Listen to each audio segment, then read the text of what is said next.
delante de nuestro Dios. Oremos.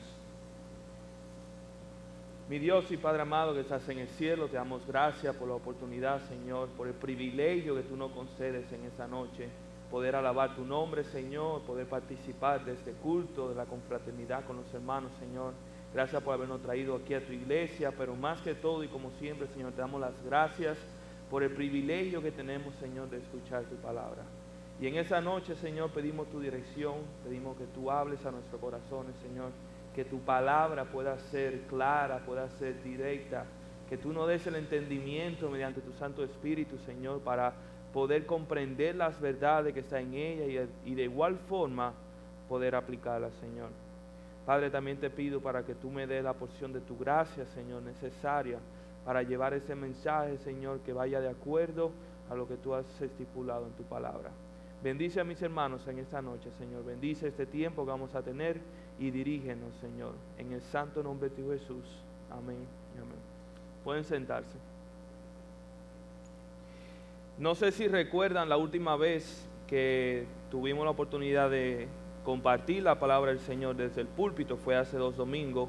Nosotros vimos un pasaje en el libro de Santiago, que era Santiago capítulo 4, y nosotros hablamos de un tema o el título de aquel sermón era síntomas de un corazón adúltero. Y esos síntomas de ese corazón adúltero nosotros lo vimos en el pasaje de Santiago capítulo 4, de los versículos del 1 al 5.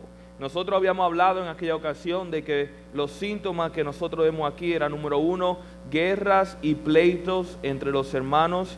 Número 2, codicia, el cual es un deseo intenso y descontrolado. Codicia por los deseos pecaminosos y por el pecado. Y por último, nosotros vimos que era también una amistad con el mundo. Y estos síntomas, estas evidencias, había hecho que el apóstol Santiago le escribiera a estos hermanos, y él usó el título para referirse a ellos, de almas adúlteras. Y esa era en esencia lo que ellos habían hecho. Ellos habían adulterado su corazón, entablando una relación ilegítima con el mundo, a pesar de estar casados con Cristo. Y el apóstol Santiago aquí les exhorta y les llama la atención y le da las pruebas y las evidencias de por qué ellos habían adulterado, por qué ellos habían sido infieles al Señor. Y nosotros vemos que a raíz de esto, en lo que queda el pasaje, el Señor nos invita a nosotros a considerar cómo podemos entonces volver a Él. Como hablamos del adulterio, vale la pena decir que muchas veces una de las razones principales por la cual parejas se separan es precisamente por ese tema, el adulterio, la infidelidad entre cónyuges. Pero eso pasa entre nosotros, seres humanos, personas que somos carnales y tenemos tendencia a pecado. No sucede así con nuestro Dios. Le damos gracias a Dios el hecho de que si nosotros le somos infiel, Él no termina su relación con nosotros por eso. El hecho de que nosotros hemos sido adúlteros, Él no termina su relación con nosotros. Al contrario, Él nos invita a nosotros a restaurar, a restablecer la relación que nosotros habíamos quebrantado por el pecado. Y eso es lo que nosotros vamos a ver en los versículos a continuación, que va desde el versículo 6 del capítulo 4. Vamos a ver los pasos necesarios para restablecer una correcta relación con Dios. La última vez nosotros vimos las evidencias de un corazón adúltero, y en esa noche vamos a ver el remedio para un corazón adúltero. Así que vayan conmigo, por favor, a Santiago capítulo 4, versículo del 1 en adelante. Dice así la palabra de Dios. ¿De dónde vienen las guerras y los pleitos entre vosotros? ¿No es de vuestra pasión en la cuales combaten en vuestros miembros? Codiciáis y no tenéis, matáis y ardéis de envidia, y no podéis alcanzar. Combatís y lucháis, pero no tenéis lo que deseáis, porque no pedís. Pedís y no recibís, porque pedís mal, para gastar en vuestros deleites. Oh almas adúlteras, ¿no sabéis que la amistad del mundo es enemistad contra Dios? Cualquiera pues que quiera ser amigo del mundo se constituye enemigo de Dios. ¿O pensáis que el Espíritu dice en vano que las escrituras, dice en vano, el Espíritu que Él ha hecho morar en nosotros nos anhela celosamente, pero Él da mayor gracia.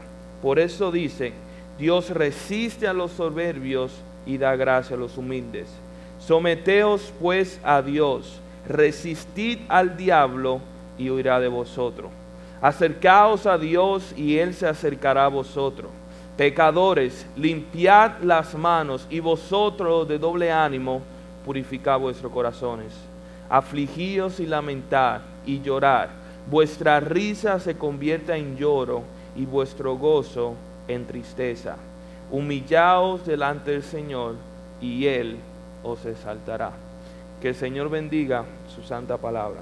Como habíamos dicho, en esa noche vamos a ver el remedio para un corazón adúltero. Y nosotros vemos en este pasaje 3 pasos para remediar a un corazón adúltero. 3 pasos para curar ese corazón que ha sido manchado con el adulterio. Recuerden que cuando hablamos de adulterio estamos hablando de un adulterio espiritual. Estamos hablando del hecho de que nosotros, siendo cristianos, nosotros siendo de Cristo, nuestro corazón se ha entablado una relación con el mundo, ha entablado una relación con el pecado, y por ende le ha sido infiel a nuestro Dios, y por ende, como dice aquí el mismo apóstol Santiago, nos hemos convertido en almas adúlteras.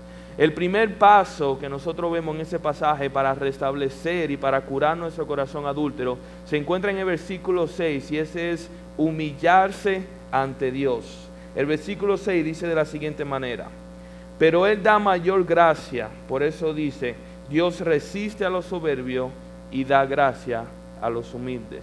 Y algo interesante sobre este primer paso es lo siguiente, y es que este paso tiene que ver con la actitud que nosotros tenemos.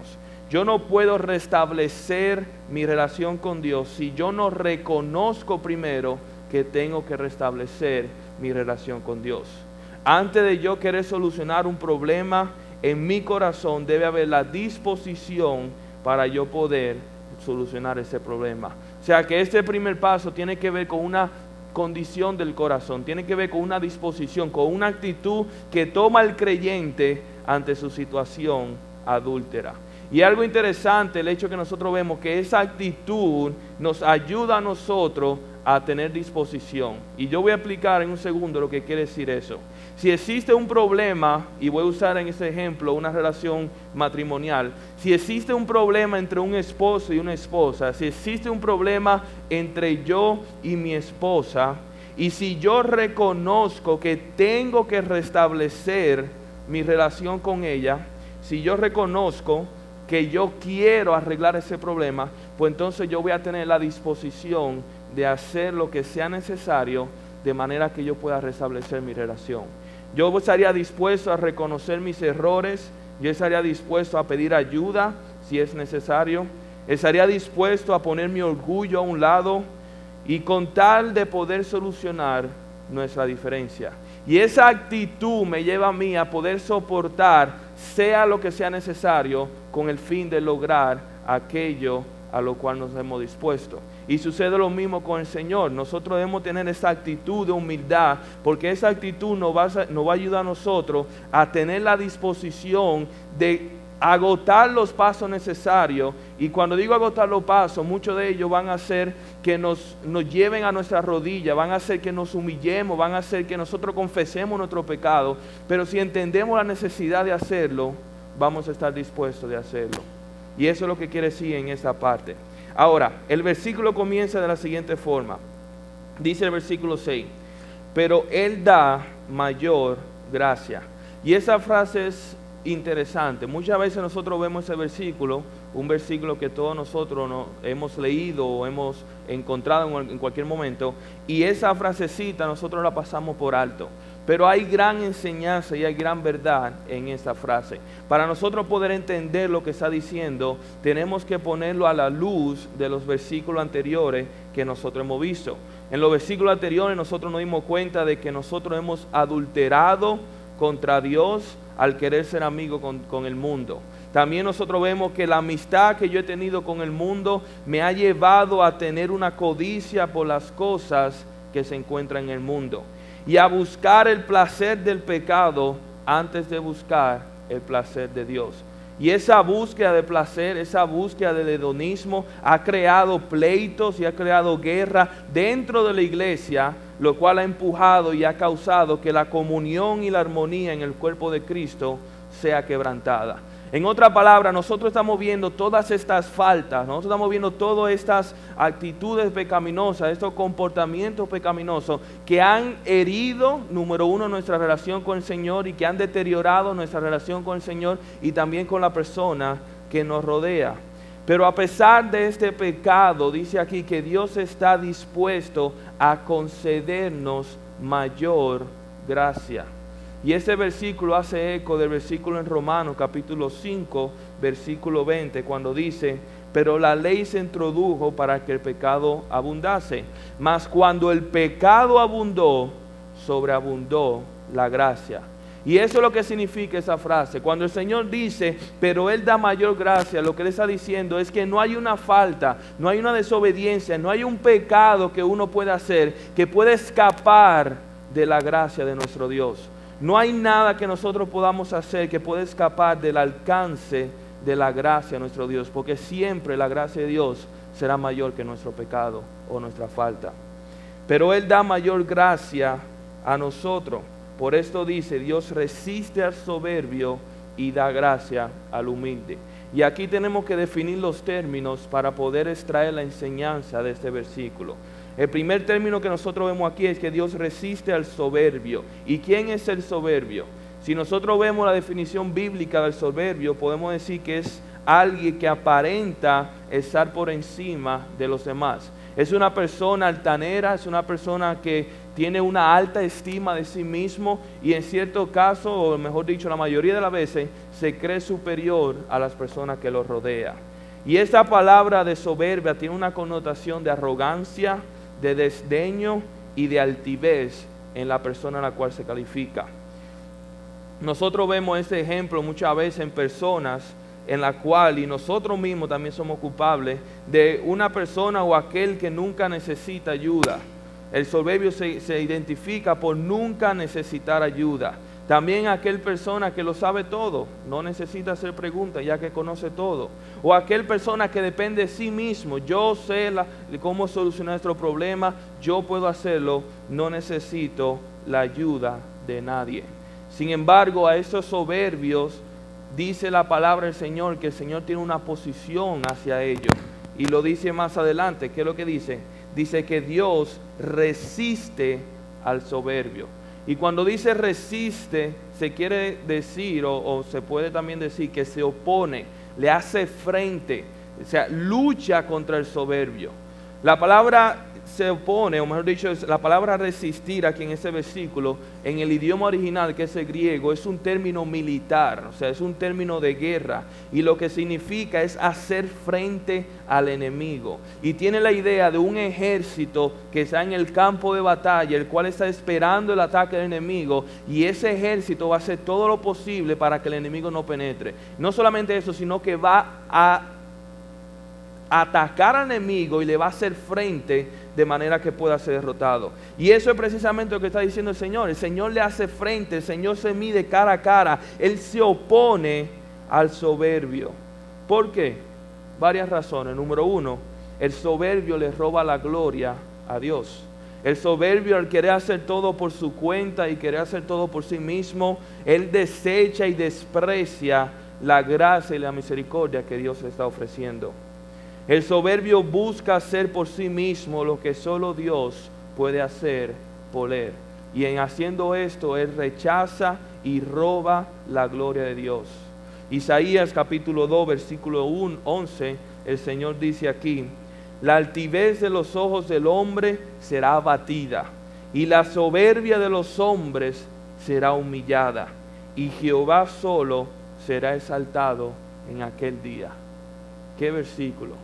Dice aquí que la altivez será abatida, que la soberbia será humillada. O sea, Él va a darle exactamente lo que ellos no quieren. El Señor se va a hacer frente y se va a asegurar que ellos sean humillados. Y Él se va a asegurar de que en ese día su nombre, el nombre de Jehová, sea el único nombre exaltado. No el de nosotros, no el de soberbio, no el de cualquier persona, sino que solamente el nombre de Jehová. Pero entonces llegamos al segundo término, que es humildad. Ya vemos que el soberbio es aquella persona que se cree por encima de las otras personas, aquella que no necesita ayuda, que no necesita de la gracia y misericordia de Dios, y por ende Dios se resiste. Pero entonces llegamos aquí al humilde. ¿Y quién es el humilde? Bueno, la palabra humilde en el idioma original tiene la idea principal de aquello que es bajo. Y es interesante porque tiene una connotación visual y dice lo siguiente: habla de algo que está cerca del piso, que no se levanta mucho. Y uno pudiera decir que es, ya sea por no sentirse digno o por no sentirse capacitado, muchas veces esa persona o ese algo permanece cerca del piso, que pudiéramos decir que es lo que él considera que él merece. Pero habla sencillamente de una persona que estima por encima a las otras personas. El soberbio se cree más importante que todo, mientras que el humilde cree a todo más importante que él. Y nosotros vemos eso en persona. Por ejemplo, la persona humilde es aquel que no tiene miedo de decir yo no sé, o simplemente yo no puedo. No tiene miedo de pedir ayuda en situaciones que él sabe que él no puede lograr. Es aquella persona que conoce sus debilidades y no tiene temor de reconocerla ni hacerla evidente. Y no solamente eso, sino que también halaga o resalta lo que son las fortalezas de las otras personas. Y cuando nosotros vemos al humilde, muchas veces vemos como señal de debilidad. El Señor no lo ve para nada como señal de debilidad. De hecho, dice el mismo versículo aquí, que al humilde el Señor le concede gracia.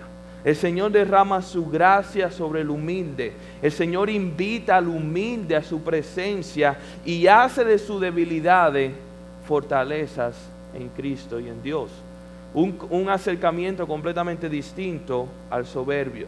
El mismo libro de Isaías, varios capítulos más adelante, capítulo 57, versículo 15, nos dice lo siguiente: porque así dijo el alto y el sublime, el que habita en la eternidad y cuyo nombre es el Santo.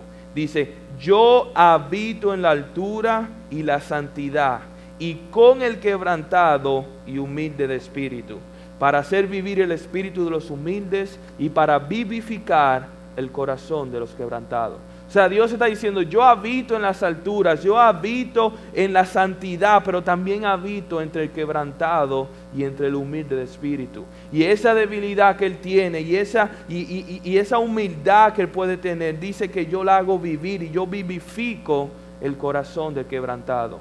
Un acercamiento completamente diferente al soberbio. La persona soberbia, dice, es aquel que confía en sí mismo. Sin embargo, el humilde es aquel que confía en Dios solamente. Dios aleja y se opone al soberbio, mas al humilde Él derrama toda su gracia y derrama su perdón y lo utiliza para la exaltación y la gloria de su nombre. Y cuando digo de su nombre, estoy hablando de la gloria de Cristo Jesús. Verdaderamente nosotros vemos cómo el Señor resiste al soberbio, cómo se opone completamente. El primer paso para sanar un corazón adúltero, hermano, es venir ante Dios con un espíritu de humildad. Reconocer nuestra falta, reconocer nuestras debilidades y tentaciones, reconocer nuestra incapacidad de arreglar las cosas, reconocer primeramente que hay un problema, reconocer que ese problema soy yo y reconocer que solamente Dios puede ayudarme en ese problema. Muchas veces nosotros luchamos contra Dios en nuestra soberbia y tratamos de medir fuerza con Dios, pensando erróneamente que de una forma u otra puede que nosotros le ganemos la batalla al Señor. Pero nos damos cuenta rápidamente que lo único que estamos haciendo es perdiendo y autodestruyéndonos. Si nosotros verdaderamente queremos ganar, entonces debemos perder. Debemos soltar nuestras armas y venir a Dios derrotado, y entonces Él nos concederá la victoria. Eso es lo que el Señor nos enseña en ese pasaje. El primer paso para redimir, para sanar un corazón adúltero, es precisamente tener una actitud de humildad. El segundo paso que nosotros vemos se encuentra en el versículo siguiente, y ese es en el versículo 7, y es someterse a Dios. El versículo 7 dice de la siguiente forma: Someteos pues a Dios y resistid al diablo y él huirá de vosotros. La palabra someterse que nosotros vemos en este versículo, igual que en el versículo anterior, también es una palabra con una connotación militar, es un término militar y significa ordenar abajo, significa subordinar, sujetarse a aquella persona o a aquella autoridad, y tiene la idea de un soldado el cual se somete ante la autoridad de su superior. Y eso es lo que el Señor nos está diciendo, que nosotros debemos someternos ante su autoridad. Pero someternos ¿cómo? A su autoridad. Bueno, cuando dice someterse a Dios, también nosotros podemos decir muy claramente que eso implicaría también someterse a su palabra, ya que Dios, todo lo que nosotros sabemos de Dios, todo lo que nosotros conocemos de Dios, la imagen de Dios que tenemos en nuestra mente es aquella que se encuentra en las Escrituras. Dios se ha dado a revelar a Él mismo a través de la Sagrada Escritura. Por ende, si nosotros queremos someternos a Dios, lo que procede es que nosotros nos sometamos a la autoridad de la palabra de Dios. La palabra de Dios habla acerca de Dios y de Jesucristo.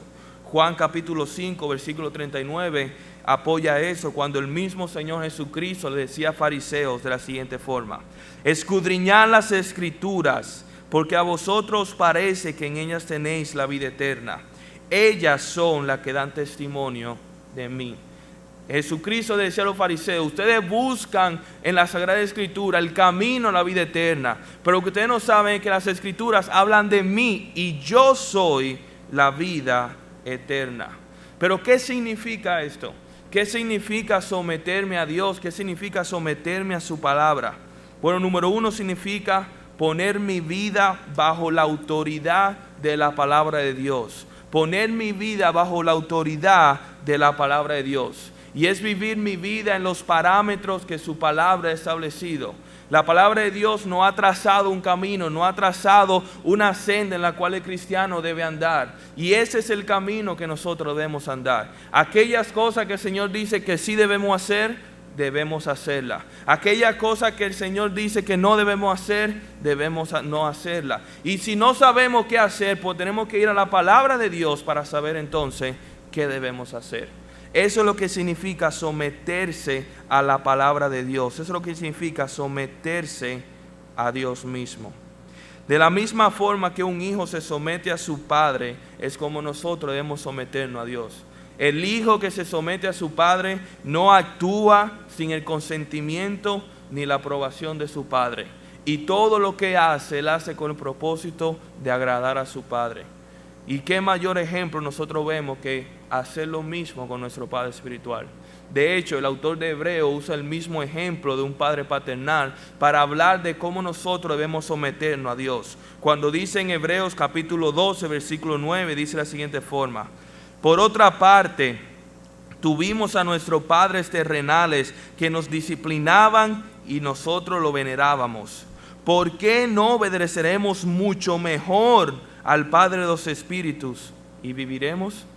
Si nosotros nos sometemos a la autoridad de nuestros padres, si nosotros nos sometemos a la autoridad del gobierno, si nos sometemos a la autoridad de nuestro jefe, ¿por qué no someternos a la autoridad de Dios? Que es mucho más, y como dice aquí, que tiene el poder para hacernos vivir. Esa es la pregunta que hace el autor de Hebreo.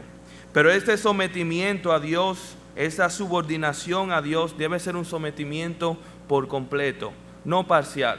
Muchas veces nosotros encontramos en nuestra vida que sometemos áreas de nuestra vida, pero hay otra área que la dejamos fuera del margen. Someterse a Dios implica someterse en toda área de nuestra vida, significa someterse en todo momento, en todo tiempo, y también someterse en todo lo que diga la palabra del Señor y todo lo que diga y mande. Y cuando nosotros hacemos eso, no solamente nosotros nos sometemos a Dios, pero también encontramos protección en Dios. Como dice el resto del versículo, en el capítulo 4, versículo 7, dice: someteos pues a Dios y resistid al diablo y él huirá de vosotros. Someterse al Señor automáticamente nos acoge bajo la protección de Dios.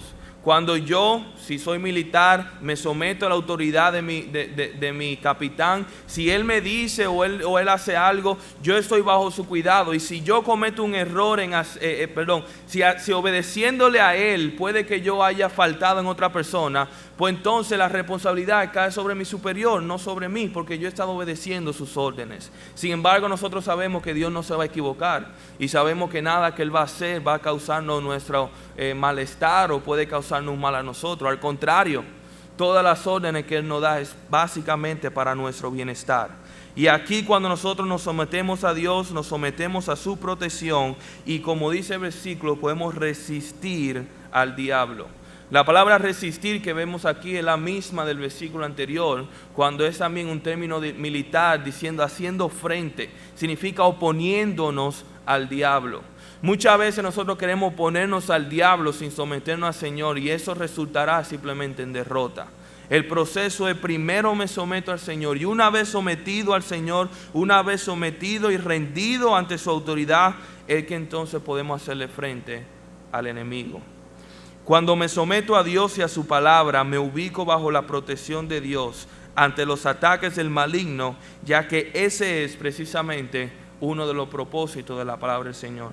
Salmo capítulo 119, versículo 11 dice, en mi corazón he guardado tus dichos para no pecar contra ti. Y no solamente eso, sino que nosotros conocemos el ejemplo de nuestro Señor Jesucristo, el cual en aquel momento que Él fue tentado por Satanás y fue atacado, Él no se refugió en fuerza o en poder, sino que Él se refugió en la autoridad de las Escrituras. Él se refugió en la autoridad de su Padre cuando dijo, está escrito de tal forma y está escrito de tal forma y dice de tal forma. Y haciendo esto, el diablo, ¿qué hizo? Huyó. Como dice el versículo, resistir al diablo y él huirá de vosotros. Someternos a Dios es una decisión que nosotros tomamos a diario.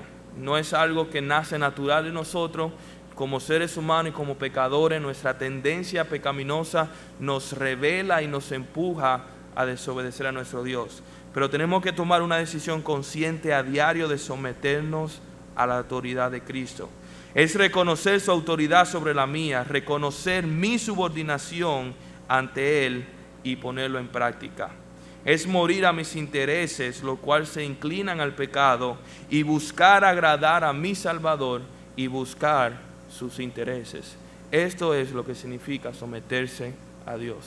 Ya nosotros hemos visto dos pasos. El primer paso es humillarnos ante el Señor. El segundo paso es someternos ante el Señor.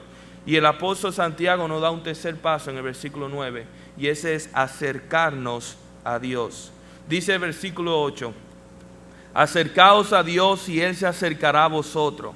Pecadores, limpiad las manos y vosotros los de doble ánimo, purificad vuestros corazones. Es interesante que el Señor aquí le esté mandando a los cristianos que deben acercarse a Dios. Y eso nos enseña que verdaderamente uno puede ser hijo de Cristo, uno puede haber sido nacido de nuevo y por un periodo de tiempo, no para siempre, pero por un periodo de tiempo, alejarse de nuestro Dios. Y aquí el Señor nos está invitando a nosotros a que nos acerquemos a Él, a que volvamos a Él nuevamente. Y hay dos razones para este mandato. Pueden haber muchas, pero hay dos razones principales para ese mandato. Número uno es el hecho que fuimos nosotros que nos alejamos de Dios en primer lugar. Al nosotros pecar, al nosotros entablar una relación con el mundo, al nosotros serle infiel a nuestro Señor, nosotros mismos nos hemos alejado de Dios. El pecado siempre trae separación y en la vida del creyente el pecado separa a Dios, al creyente de la comunión con Dios. Y al pecar contra Dios nosotros nos hemos alejado de Él. Por esa razón Él nos hace el llamado, regresa a mí, regresa a mí.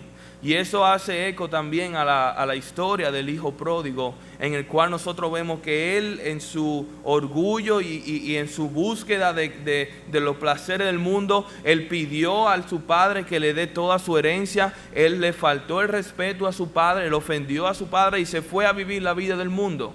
Y poco tiempo después, cuando se encontró sin dinero y se encontró sin nada, se dio cuenta en lo más bajo de su condición, en lo más bajo de su abismo. Él se dio cuenta del error que había hecho. Y él no llamó a su padre para que viniera a buscarlo, sino que él fue y tomó el primer iniciativa de pararse, volver a la casa de su padre, también en humildad, reconociendo: yo no siquiera soy digno de ser llamado tu hijo. Sin embargo, el padre, cuando lo vio, dice aquí que él salió al encuentro, lo recibió, lo restituyó como su hijo y lo abrazó. Y eso es lo que el Señor nos está diciendo aquí. Dice: acercaos a Dios y Él se acercará a vosotros. La segunda razón es porque Dios no es un Dios distante. Dios no es un Dios que está distante de su creación. Nosotros vemos el ejemplo en el jardín del Edén, cuando Dios creó a la creación y puso el jardín en el Edén y puso a Adán y Eva en el jardín del Edén, que el mismo Dios se paseaba entre el jardín del Edén y el mismo Dios tenía comunión con Adán y Eva. También nosotros vemos cómo Dios acudió al rescate del pueblo de Israel cuando estaba cautivo bajo esclavitud en el pueblo de Egipto. Y ahí en esa esclavitud que ellos clamaron a Dios, el Señor escuchó su clamor y acudió al rescate de ellos. Pero no solamente eso, sino el hecho de que Dios se hizo hombre y habitó entre nosotros. Es la mayor prueba de ese acercamiento que Dios tiene con nosotros. El hecho que Cristo tomó forma de hombre y habitó entre los hombres y fue un hombre para Él poder rescatar a la humanidad de la condenación del pecado, nos enseña que Dios no tiene la intención de mantenerse distante de nosotros. De lo contrario, Él quiere que nosotros estemos unidos, apegados a Él. Hoy en día nosotros tenemos su Santo Espíritu que habita en nosotros, en aquellos que hemos confiado en Cristo Jesús como Señor y Salvador. Y a diferencia de esos falsos dioses, lo cual le dice la palabra que ni oyen ni ven, Dios está pendiente a su pueblo y Dios está cercano a su creación. Y es por esa razón que Él nos invita: volveos a mí, acérquense a Dios y yo me acercaré a ustedes. El mandato es dar el primer paso y Dios dará los pasos que sean necesarios. Pero hay un método de acercamiento. No es simplemente venir por venir, sino que debe haber una forma en la cual nosotros debemos acercarnos al Señor. Y el resto del versículo nos enseña al final del capítulo 8, cuando dice: pecadores, limpiad las manos, y vosotros de doble ánimo, purificad vuestros corazones. Y esto es algo interesante. Los términos que utiliza aquí el escritor Santiago son términos que son familiares para su audiencia. Recuerden que esta epístola fue escrita a cristianos que eran judíos, que habían creído en Cristo Jesús como Señor y Salvador. Limpiar las manos y purificar vuestros corazones eran términos que se usaban en lo que era la ceremonia de limpieza del pueblo. Cuando el pueblo tenía que venir a ofrecer sacrificio, cuando el pueblo ofrecía ofrenda, el Señor demandaba que ellos tenían que venir limpios, ellos demandaba que tenían que limpiarse y tenían que purificar vuestros corazones. Y eso es lo que el Señor está diciendo: acérquense a mí, pero tienen que acercarse en limpieza, tienen que acercarse en pureza, tienen que acercarse en santidad. Cuando dice limpiar las manos, lo está diciendo porque esas manos habían sido ensuciadas por el pecado, habían sido ensuciadas por el deseo pecaminoso. Y cuando dice purificar vuestros corazones, es porque esos corazones habían sido contaminados con la amistad del mundo. Y aquí el Señor hace esa aclaración cuando dice limpiar las manos y purificar vuestros corazones. Pero hay algo más interesante sobre eso, y es que este mandato a limpiarnos y a purificar nuestros corazones, nosotros podemos entenderlo de una mejor forma si vemos otro pasaje en las Escrituras. Y yo voy a leerlo, un pasaje, son unos cuantos versículos, pero es el pasaje cuando el Señor Jesucristo vino a lavar los pies de sus discípulos, que llegó el momento de lavar los pies del apóstol Pedro, y Pedro, indignado por lo que estaba sucediendo, el hecho de que el maestro iba a lavar mis pies, él reacciona de una forma, pero lo que el Señor le dice es una enseñanza que nosotros como cristianos debemos apoderarnos y debemos aplicarlo en nuestra vida.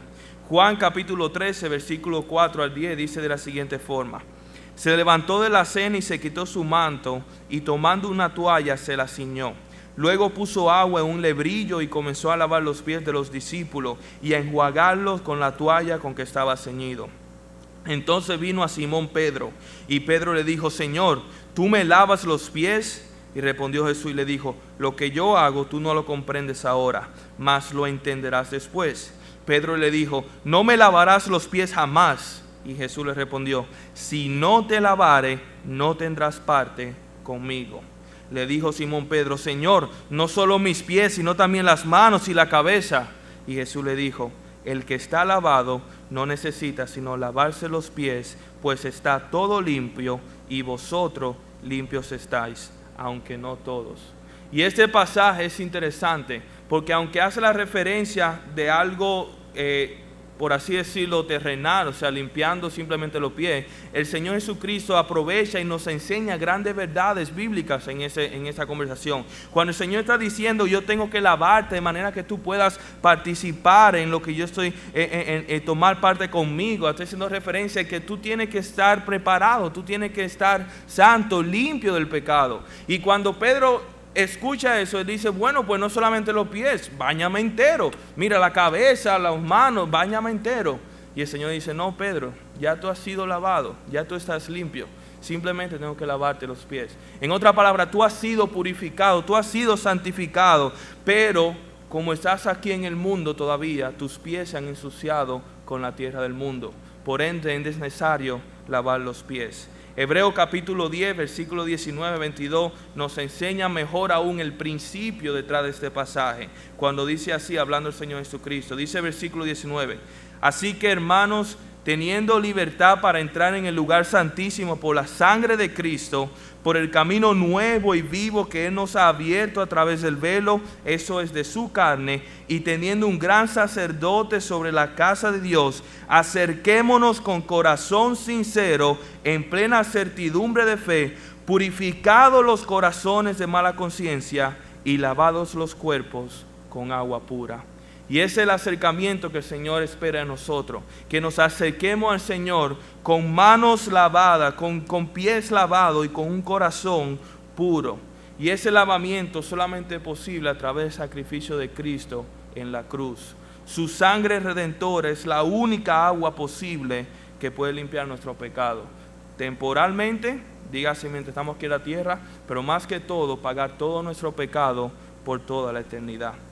Y evidencia de este lavamiento, la evidencia de esta limpieza, lo vemos en el versículo 9, cuando cuando el apóstol Santiago dice: afligíos y lamentaos y llorad, vuestra risa se convierte en lloro y vuestro gozo en tristeza.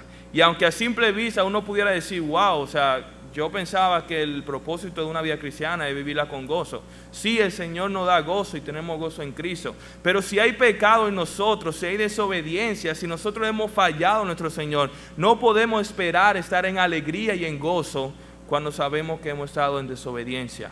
De hecho, es interesante porque en el griego, la palabra que aparece aquí como risa, la palabra que aparece aquí como risa, lo que está hablando es de una risa que está asociado al necio. Es una risa de diversión entre los amigos del mundo. Es una risa por los deleites del mundo. En otra palabra, no se rían y no disfruten su pecado porque ustedes están en desobediencia. Al contrario, cambien esa risa por lamento, cambien ese gozo por tristeza. Santiago nos manda a nosotros a cambiar nuestro gozo carnal por un arrepentimiento espiritual. En otras formas, lo que él nos está diciendo es que nosotros debemos adoptar la actitud que tuvo el publicano cuando vino a orar delante del Señor. Como dice en Lucas capítulo 18, versículo 13, que dice: mas el publicano, estando lejos, no quería ni aún alzar los ojos al cielo, sino que se golpeaba en el pecho diciendo: sé propicio a mí, pecador. Y esa es la actitud, esa es la evidencia de un corazón que ha sido lavado. El hecho que puede venir constricto, que puede venir humillado, que duele su pecado, que le duele el hecho de que él ha fallado y que ha sido infiel a nuestro Señor Jesucristo. Hermanos, nosotros hemos visto 3 pasos en esta noche para remediar, curar nuestro corazón adúltero. Número 1 es venir en humildad, tomar una actitud de humildad ante el Señor. Número 2 es someternos ante la autoridad de Cristo, ante la autoridad de Dios y de su palabra. Y número 3 es acercarnos a Dios, pedir perdón por nuestros pecados, humillarnos delante de Él y abrazar la relación que nosotros tenemos en Cristo Jesús. Y todo eso está resumido en el versículo 10 cuando dice: humillados delante del Señor y Él os exaltará. Humillados delante del Señor y como consecuencia Él os exaltará. Amén. Que el Señor le bendiga. Vamos a orar para terminar. Mi Dios y Padre, te damos gracias por tu palabra, Señor, que en esa noche podemos abrir. Padre, te damos gracias por las enseñanzas tan vivas que nosotros podemos sacar. Y aunque muchas veces podemos interpretar eso como rudimentos y doctrina básica, Señor, del cristiano, sabemos que es importante ser recordado de estos principios, Señor. Sabemos que es importante poder evaluar nuestra vida, Señor, y poder saber si en algo te hemos fallado, cómo podemos restablecer, Señor, nuestra relación contigo. Padre, tu intención es que nosotros podamos habitar contigo, que tú estés cercano a nosotros. Y yo te pido, Señor, que tú nos ayudes a poder cumplir eso. Gracias por los ejemplos que vemos en tu palabra y que hemos visto en esta noche. Danos la fortaleza, Señor. Concédenos la gracia para poder ponerlo en práctica, para poder vivir vidas, Señor, consagradas a ti, sometidas a ti, y que en ninguna forma, Señor, podamos entablar una relación con el mundo, Señor. Padre, cuida nuestro testimonio y cuídanos en todo lo demás. En el santo nombre de tu Jesús. Amén.